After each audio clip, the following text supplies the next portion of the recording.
Well, hello, Radiant Church. It's Pastor Jeremy here with a 5-minute devotion from the book of Psalms. Today we're going to be looking at Psalm 12, verse 6, which I'll read. The words of the Lord are pure words, like silver refined in a furnace on the ground, purified 7 times.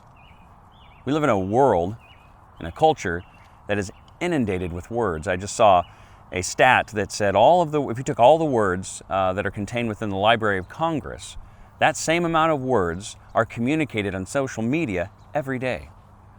That's a lot of words, and not all of these words are good words. These are words that are arrogant, foolish. Some words are fearful and meant to incite us and incite a reaction, a fearful reaction, an angry reaction. Some words are crude. Some are scoffing words, some are just inane, meaning that they have no merit to them at all. It's just meh. So that's a lot of words, and they all impact us. And it's so refreshing to know, so refreshing to me to know in a world filled with all kinds of crazy words, that when we look to God's Word, when we look to His Word, every time we read God's Word, we can be sure of one thing, that these are pure words.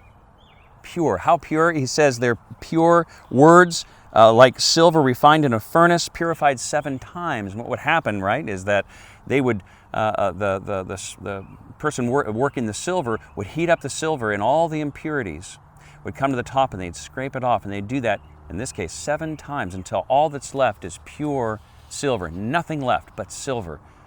And that's the truth of God's Word. When we look at the words, when we read the words of Jesus in the Gospels, there is no hint of selfishness in any of His words. There is no trace of anything inappropriate in any of His words. No mix.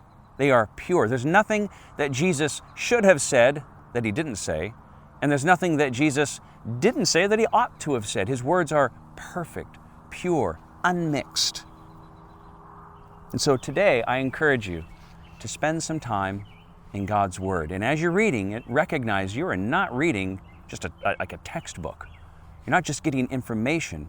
God, in His merciful love, gave us His revealed will. He tells us who He is.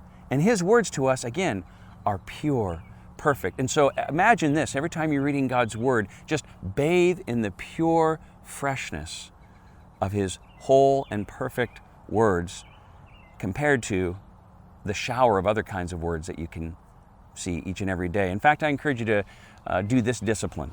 Whenever you get up in the morning, whenever you start your day, most people's habit is to quickly go to their phone and see what it has to say, and look at the words of culture, the words of what's the latest news thing or whatever, how the stock market's doing, or what the latest update is on current events.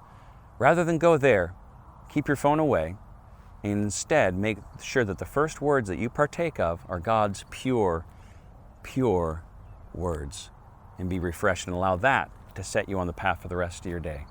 Blessings on you. Have a great day.